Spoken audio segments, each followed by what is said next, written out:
First dance is one of those moments where couples feel completely in their element or completely in their head. Who better to talk about it than someone who actually helps them prepare for it? But before that, if you're new here, I'm Manav, I'm a wedding photographer, and I've been photographing weddings in Toronto, Hamilton, Niagara, all over the place for the last 8 years. Now let's get into it. I thought you do. You and I. You darling, heaven making me right.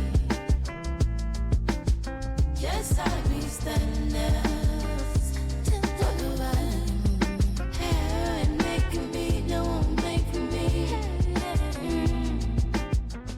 Today we are here with Paige from Brilliant Motion, who's helping Toronto and GTA couples nail their first dance on their wedding day.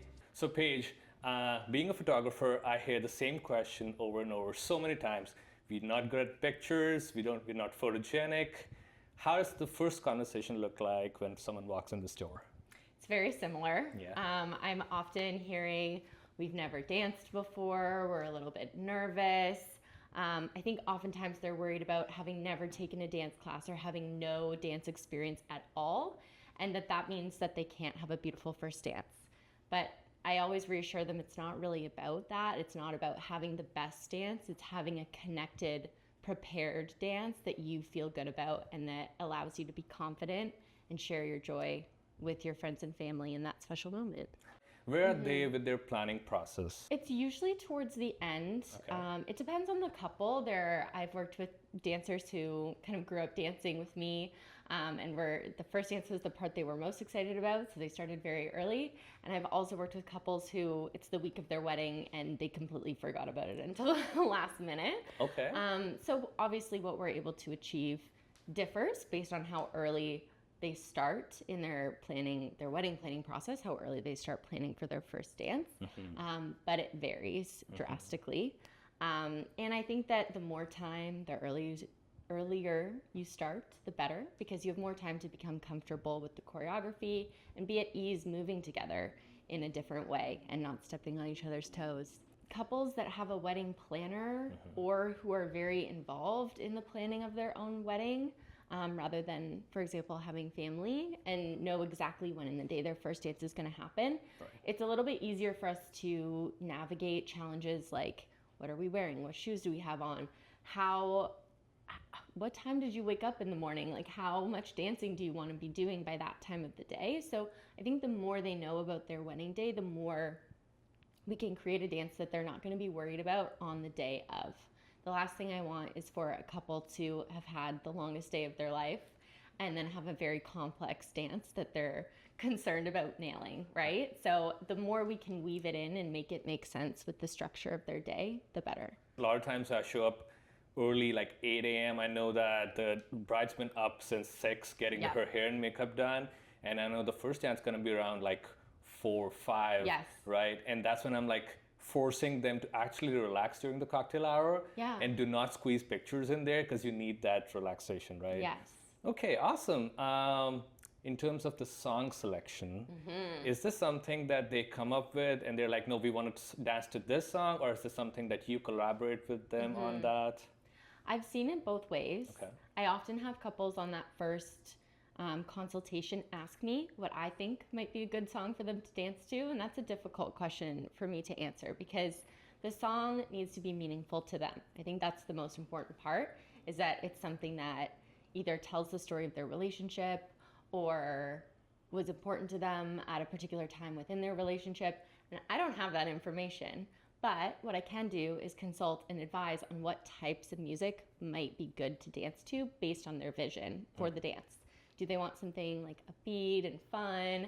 Do they want something slow and romantic? So I can help guide them towards selecting the song for themselves. But some come and they're like, this is what we want to dance to, and we know exactly what we want. And that's great too, because then I can just adapt what I teach to their vision as well. Has it happened any time that someone comes up with a song and you're like, that's impossible? Well, I wouldn't say any song is impossible, but it does come with considerations, right? Like, for example, certain types of dance are only danced to 3/4 time signatures versus a 4/4. So if they're really dead set on having a waltz and they bring me a 4/4 song, that's not gonna happen, but that doesn't mean we can't use the song. Maybe we're just picking a different style of dance than they previously envisioned. The conversation I've actually had more frequently with them is about how can we get the parts of the song that they want most. Like the bridge, for example, is often a really beautiful part of the music, but it occurs later in the song. And so I'll have conversations with them about, like, what do you like about this music? Which parts of the music do you really absolutely 100% need to dance to? And then it starts to come together, because it is impossible to do a 4-minute dance at your wedding. Right. So that cannot happen. You will be too exhausted for that. Right. But it's not impossible to dance to your favorite parts of the music. So speaking of, how long do you think is the perfect length for a dance, for a song? I feel like every question you ask me today, I'm going to start with, it depends.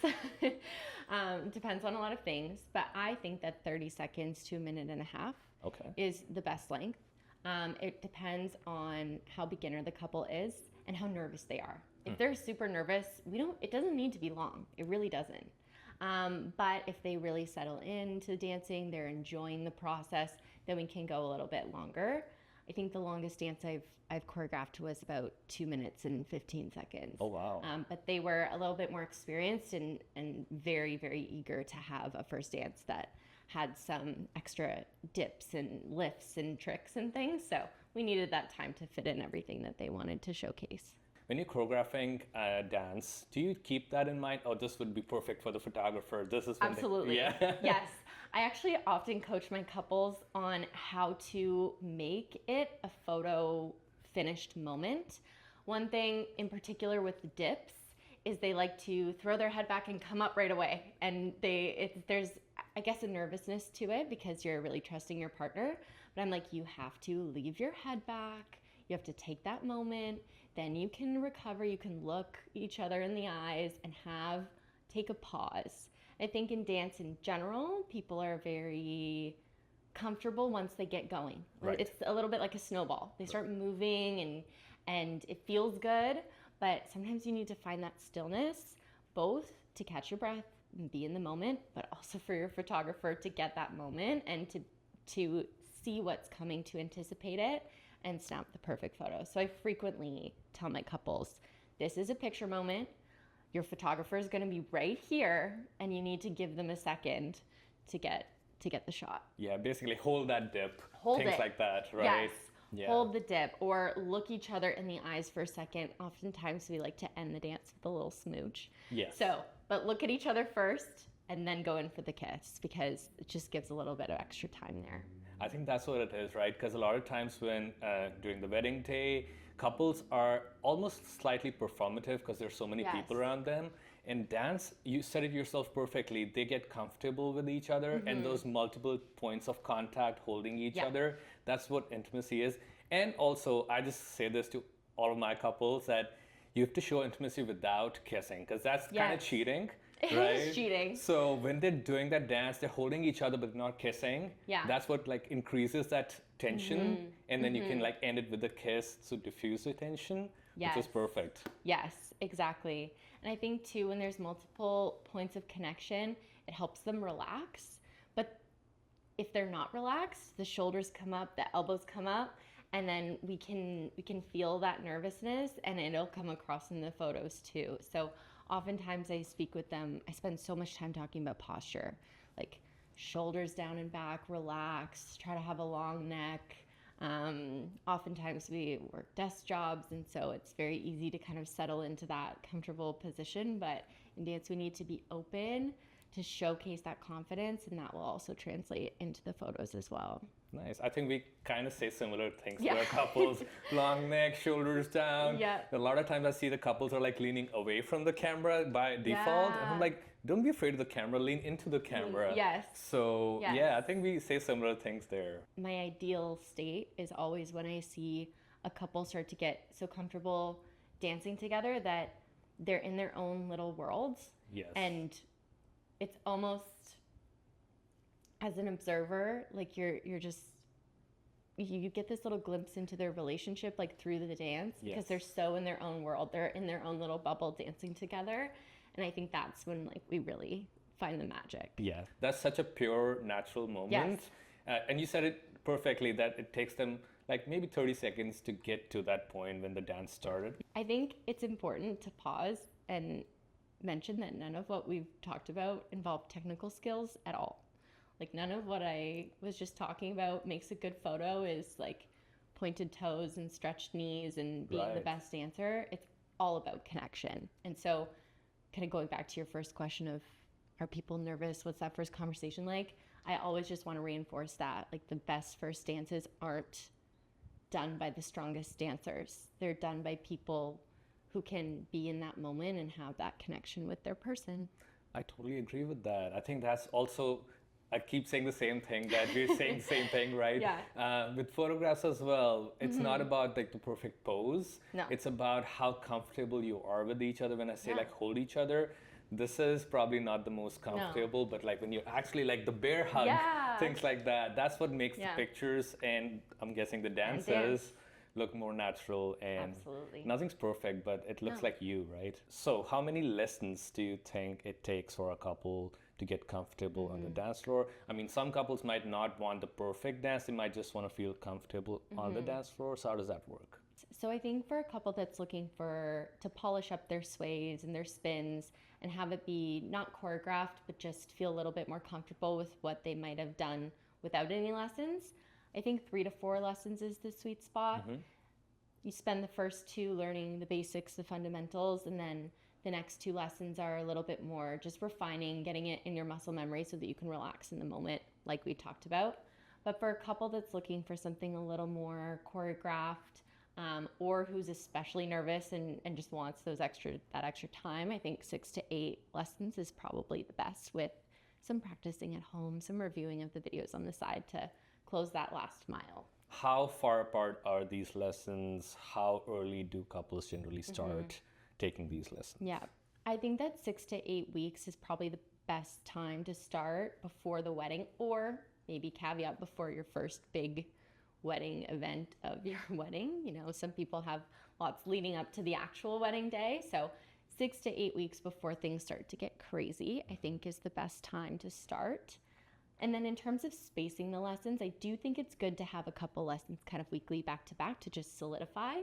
But really it could be spaced out as much as needed for their schedule, so long as there's a little practicing and reviewing before you see me next. Okay. And generally, what's the last lesson? Maybe a week out from the wedding? Yeah, I would say a week out is best. Usually the last lesson is when I encourage what I call our dress rehearsal, which is where we try to simulate the wedding day as much as possible. So having our lesson be at the time the dance would be during the day. So after they've had a full day, wearing maybe not your wedding dress, because I know there are some superstitions around that, but a dress of similar size and length, and absolutely the shoes that you're going to be dancing in, and ideally in a space that's similar to the space size of your venue, so that we can really simulate the day as much as possible. And that's usually the last rehearsal where everything kind of falls into place. I mean, it's a week out. They already know everything about their wedding at this point, right? Yes. So they know exactly how big the dance floor is. Do you like measure it out and you're like, you cannot cross the space? Or how does that work? So usually they'll send me their venue specs, and I will look for a dance studio that's similar size. But in reality, their guests are going to be milling about. There's going to be tables and chairs, people's purses and bags. So we want to take whatever the space is and just shrink it by a foot or 2 on each side. But that's what we aim to do, is find a space, even sometimes if I can. If they have a walkthrough at the venue a week before, as many couples often do, I'll ask if they want me to come along and we just block it in the space. I've seen this so many times that after the ceremony, during the cocktail hour, couples are generally practicing their dance at the back, right? They've seen each other now, they know what they look like. So now they're like kind of nervous about the dance. Yes. So But a lot of times I see that they've been practicing, but they have not practiced in their wedding dress, and Yeah. the shoes, and the grooms a lot of times stepping on the dress, dress. things like that. Yeah. So I know we cannot be practicing in the dress, but is there any way we can avoid this? Maybe the bride can be practicing by herself or something? Yes. Do you do something like that? So there's a couple ways to get around this. I think for couples that really want to wow, they want their dance to be this huge performance with lifts and tricks and dips and twirls. I'm very honest with them that you probably can't do it in your actual wedding dress. Right. And it might be worth considering having a reception dress. Right. That's not for everyone, but it is an option. And oftentimes I've noticed that brides are a little more comfortable with their partner seeing the reception dress because it's not the wedding dress. So that's kind of one of the ways I've gotten around it. The other way is I am very fortunate that I have a lot of support from the dance class in Milton. It's one of the studio spaces that I rent out and is available. And we have had discussions about, do we have anything in what we call the tickle trunk that is like big skirts that they can try on and wear and dance in so that they get a sense of what it might be like to have all this tool going on. Now with the train, if we're really getting into the specifics, the train has to be bustled. There's no way around it. We've got to sew it on up there. But all of this is just part of the conversation, right? I will often ask the brides if they're comfortable to show me what their wedding dress looks like. And that gives me an idea of what is possible. Even someone who wants like a longer sleeve, it might be hard to do reaches up over the head. Yes. Things as small as that can have an effect. So I try to just chat with the bride, be open about what's possible with the dress that she has and the different options that might exist to work around what she wants. So imagine a couple is having their wedding tomorrow or the after. Yes. Right now they don't really have time for lessons. Can you show us one move that they can maybe practice tonight? Yes. And they can integrate that in their wedding dance. Absolutely. And they can maybe make it look more impressive. Yeah. So oftentimes when couples don't know what to do, they gravitate towards the step touch. It's kind of the prom. It's giving prom. They're just like hands on shoulders, hands on waist, step touching and swing. So I would recommend that they play their first dance song. They do their step touches as they maybe would if their wedding was that very day, and look for opportunities to make it a little bit more interesting. Can we change up our hand position and switch to a more traditional ballroom frame? What does it look like to step away from each other and then step back to one another, or add a little reach? What does it look like to let go of one hand and kind of greet your audience and bring them in with you? And so just take what you feel comfortable doing and see if you can add a flourish. See if you can decorate it just a little bit. So that is where I would recommend they start. And then I will demo a movement. It's basically step touches, but just in a slightly different pattern that can add some dimension. So I'm going to show you how you can spice up your step touch or your sway and make it just a little bit more exciting, a little bit more content for if your wedding were tomorrow. Now, I'm going to be the leader. My mirror image is going to be the follower, okay? So when you're dancing with your partner, you're always going to be mirror images of one another. So if the leader is stepping on their left, the follower is stepping on their right. So let's say you're starting off with this sway. Your feet are nice and wide, and you're going to transfer your weight from left to right, to left, to right. You might have your arms on your partner's shoulders, on their waist. You might be in a ballroom frame, whatever speaks to you. Left to right, left to right. Now, you can also take it into a simple step touch. So stepping left, tapping the right, stepping right, tapping the left. Side to side, side to side. Again, you can change this up by changing your arm positions. You can also let go of your partner, add a little reach, and then return. Yes? Okay. And if you want to add one more movement, we can turn our step touch into what's called a crossover. So what we're going to do is right now, in theory, I'm facing my partner, but we are going to end up being side to side, shoulder to shoulder. So we're gonna step to the side. We're gonna turn our hips so that we're shoulder to shoulder and step forwards on that right foot. We rock back on the left, and then we step side on the right together, and then we can just go back to our step touch. With our hands, we would have to let go with the same arm as foot we're stepping on so that we can be free. We can say hello to our audience. We rock back, we side, we rejoin. So step, touch, step, touch, step, and open and rock back and side. Step, touch, step, touch, step, and rock open and a back and a side. And that's it. So Paige, this was very helpful. I'm guessing a lot of couples who are practicing their first dance or thinking about their first dance have found this helpful. Any last piece of advice? I think that if I want anyone to remember one thing I said, it's that your first dance does not have to be perfect. Your guests and you are not going to remember exactly all of the steps that happened. What they're going to remember and you're going to remember forever is the connection, is that joy that you feel, and is that shared moment. So don't let the pressure, don't let the stress, don't let your fear of lack of experience get in the way of that special moment. And so just prepare as much as you can so that you can relax and be connected and present in the moment. Awesome. Thank you so much. Yeah, thank you for having me. That was Paige from Brilliant Motion. So if your wedding's coming up and you've been putting off lessons, this is your sign. Links to Brilliant Motion in the description. And if you found this helpful, there's a lot more like this on this channel for couples who are planning their wedding. From timelines, vendor interviews, to things that I just wish couples knew before their day. Subscribe so you don't miss any of it. And if you're still looking for a wedding photographer in Toronto, Hamilton, Niagara, anywhere in GTA, link for that in the description as well. See you in the next one.